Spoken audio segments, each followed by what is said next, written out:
The Little Prince by Antoine de Saint-Exupéry. Chapter 24. It was now the 8th day since I had had my accident in the desert, and I had listened to the story of the merchant as I was drinking the last drop of my water supply. I said to the little prince, "These memories of yours are very charming, but I have not yet succeeded in repairing my plane. I have nothing more to drink, and I too should be very happy if I could walk at my leisure toward a spring of fresh water." "My friend the fox," the little prince said to me, "My dear little man, this is no longer a matter that has anything to do with the fox." "Why not?" "Because I am about to die of thirst." He did not follow my reasoning, and he answered me, "It is a good thing to have had a friend, even if one is about to die. I, for instance, am very glad to have a fox as a friend." "He has no way of guessing the danger," I said to myself. "He has never been either hungry or thirsty. A little sunshine is all that he needs." But he looked at me steadily and replied to my thought, "I am thirsty too. Let us look for a well." I made a gesture of weariness.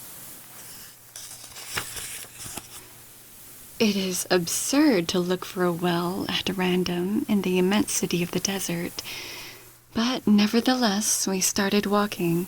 When we had trudged along for several hours in silence, the darkness fell, and the stars began to come out. Thirst had made me a little feverish, and I looked at them as if I were in a dream. The little prince's last words came reeling back into my memory. "Then you are thirsty too?" I demanded. But he did not reply to my question. He merely said to me, "Water may also be good for the heart." I did not understand this answer, but I said nothing. I knew very well that it was impossible to cross-examine him. He was tired. He sat down. I sat down beside him, and after a little silence, he spoke again. "The stars are beautiful because of a flower that cannot be seen."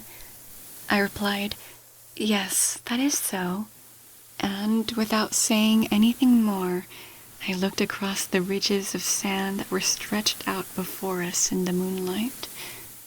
"The desert is beautiful," the little prince added. And that was true. I have always loved the desert. One sits down on a desert sand dune, sees nothing, hears nothing. Yet through the silence something throbs and gleams. "What makes the desert beautiful," said the little prince, "is that somewhere it hides a well." I was astonished by a sudden understanding of that mysterious radiation in the sands. When I was little, I lived in an old house, and legend told us that a treasure was buried there. To be sure, no one had ever known how to find it, perhaps because no one had ever even looked for it, but it cast an enchantment over that house. My home was hiding a secret in the depths of its heart. "Yes," I said to the little prince, "the house, the stars, the desert, what gives them their beauty is something that is invisible." "I am glad," he said, "that you agree with my fox." As the little prince dropped off to sleep, I took him in my arms and set out walking once more. I felt deeply moved and stirred. It seemed to me that I was carrying a very fragile treasure. It seemed to me even that there was nothing more fragile on all the earth. In the moonlight I looked at his pale forehead, his closed eyes, his locks of hair that trembled in the wind, and I said to myself, "What I see here is nothing but a shell. What is most important is invisible." As his lips opened slightly with the suspicion of a half-smile, I said to myself again, "What moves me so deeply about this little prince who is sleeping here is his loyalty to a flower, the image of a rose that shines through his whole being like the flame of a lamp, even when he's asleep.